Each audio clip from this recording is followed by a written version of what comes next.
Well, we are very happy and lucky to have Will Ciconte of the University of Illinois at Urbana campaign to introduce today with us his topic on how auditor commercialism is related to audit quality and efficiency.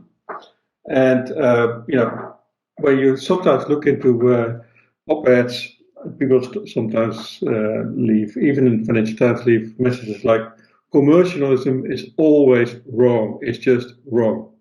Well, that remains to see whether that's the case or not, right? And even if even there may be circumstances where it is wrong, but then we would need to know what are the determinants of why and when it can be wrong or when it can be good. And sometimes maybe quality improves while efficiency deteriorates, and the other way around. We don't know. But I am very happy, and I guess you are as well. The other participants are to actually discuss this very issue with Will. And this also kind of gets, media attention, right? So it's these watchdogs are looking, and then we see that, in the U.S. context, the KPMG Korea is cited for quality control failures. So the Wall Street Journal, they're covering this, and that investors, it's being covered by the media. Investors are really pushing back that this is a problem. In fact, the IAG, again, this is a U.S. Sort of example or anecdote. The IAG is kind of pushing the PCAOB. Hey, you've been talking for a long time about audit quality indicators. Again, something I know the AFM continues to focus on as well. And we think that if you're tackling that, you really should be tackling quality control at the same time, right? And you should be tackling what the issues are inside of firms, how they can achieve high quality, how they can maintain consistency across audit engagements, to help us as the ultimate consumers of the assurance service, right? To help us feel comfortable, to have trust in the disclosures that are being assured in the first place, right? So there seems to be sort of this tone, and I do want to be, careful here, but I don't want to overstate sort of the AFM and the PCB's what I perceive as their recent sentiment, because those comments I shared with you on the previous slide, if you kind of look at the broader speeches that I pulled those from, they do start by saying we acknowledge that we've seen some improvement in these areas, right? So that they're saying that they're seeing some improvements, but then they continue to come back to the same comments and criticisms about that there seems to be potential problems and that there still needs to be improvements.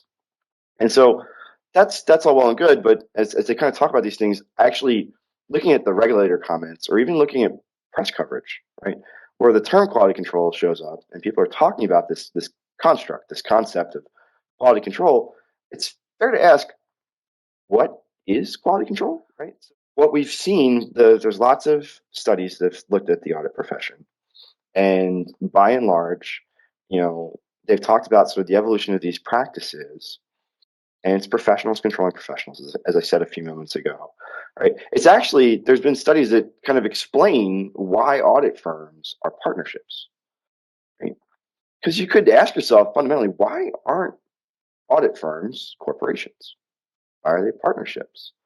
And it's a longstanding thing consistent with this theory that because of the way in which audits are done, and because of the nature of auditing and how hard it can be, right, to standardize controls, you know, having a partnership, having that structure facilitates governance and oversight so that senior partners can kind of observe what's going on.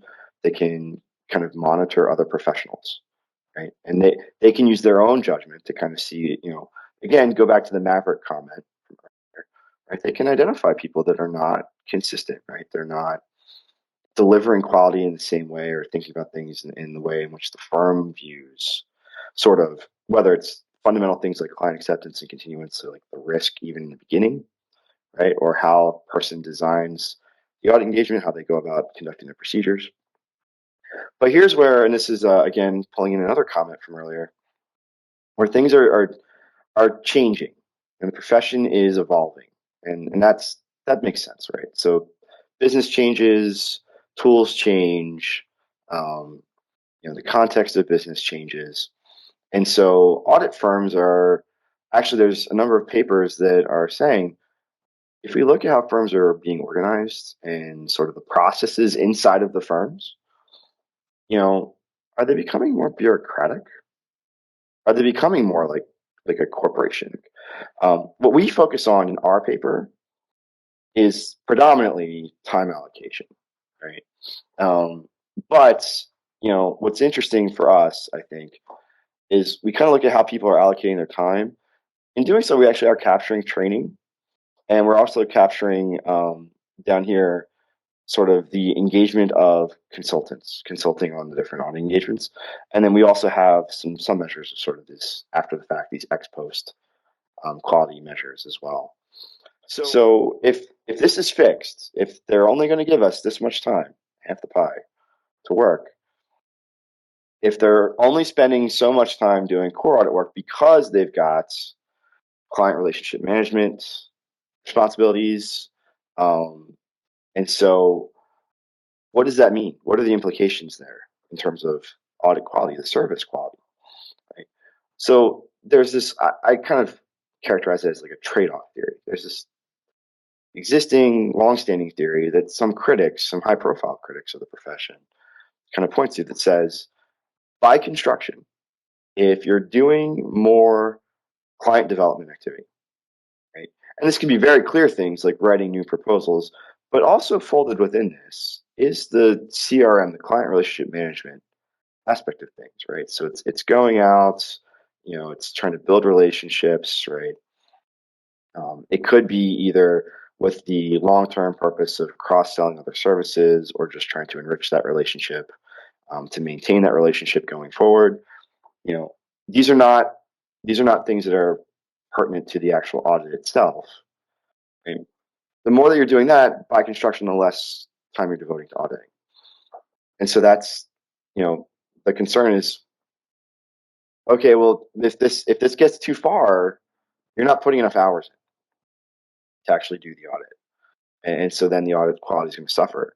Or another, stream of theory here talks about the more attention that you give to, say, client development here, that might set a tone where then trickle down to the rest of the engagement team. Everyone's thinking that client relationship management is more important, and perhaps audit work becomes less important to everyone.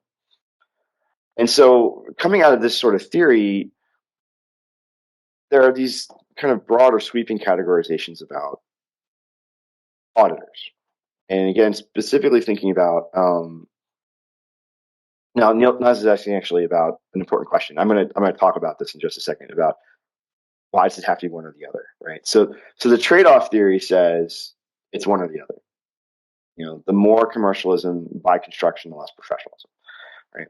And so if we talk about auditor types, it's in the last 2 decades, we've actually seen a shift. And the literature has started to acknowledge that, in fact, professionalism and commercialism don't have to be, these disparate ends of just one continuum. And so instead, we can actually sort of plot people along sort of 2 dimensions. And so I'm going to start with, if we're going to plot along sort of like a 2-dimensional space, I have to acknowledge that this cell theoretically exists. So it might be the case that you have some subset of people that we would call unmotivated auditors. Now, in our context, what I'm saying is they have no motivation to be a good professional, and they have no motivation to succeed commercially. Do any of those people actually exist in practice? I can't think that they would. I mean, that's, again, the tournament theory, practically speaking, these are individuals that just wouldn't have chosen to be in the profession, or certainly would be counseled out very early, right? But I'm just acknowledging that that's part of the space. So what actually would the trade-off theory say? It would say that we want idealized auditors. So what we're looking for is folks that wind up over here, where if I were to draw this sort of at the bottom here, they're high on professionalism. They are, very professionally oriented. They care deeply about adhering to standards, lots of investment in technical training, right? And de-emphasizing sort of the commercial aspect of things. Now, the other end of the spectrum then, that's been argued in the trade-off theory, is that over here, these are folks that are instead very self-interested. They're very, very focused on short-termism. They want to make engagements profitable. They want to try to, they're focused on sort of their wealth generation from, managing their practice. And they're not on this space. They're not very interested. They're not really focusing on the professional obligation, thinking more broadly about stakeholders and the larger social role that auditors serve, right, in sort of capital markets. What recent literature has acknowledged is there's likely actually what's happening is you've sort of got people that you can plot dots all around here, and a lot of people might wind up over here in what we're going to call the entrepreneurial auditor space. And so these are individuals that are actually going to probably score high both sort of their professional identification and also in sort of the commercial motivation as well. And so really the question becomes, it's not as straightforward as I'm more commercial, therefore I'm less professional. The real question is just, is more commercialism, all else equal, problematic? Right? And maybe what's actually going to happen is something more like this. And so individuals with more effort, right? If they just focus sort of on this path here about a main effect, right? Okay, that could be negative. But we expect that they'll be more likely to rely on quality control. And that should be positively related to audit quality. So then what will the overall effect be? Will it be positive, negative, neutral? And so that's actually in our final analysis, we're going to do this path analysis. And we're going to really test these different links. So what would I say are the key takeaways from sort of what we've done so far and sort of the where the paper is going? I'm going to start with, I don't know that trade-off theory has a lot of support because the distribution doesn't really seem to support that, right? It doesn't seem to be that you've got sort of just two tails of people, right? There's a lot of individuals that are both, high on both. And so I don't know that long-standing theory is as descriptive of sort of the way that the audit profession and professionals work.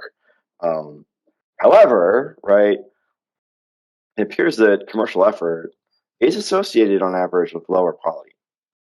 That's at least the initial takeaway from what we're seeing. And then, interestingly, despite sort of the behavioral theory we're drawing from, we're not seeing commercial effort associated with access to quality control. And so this is going to be something to kind of think about.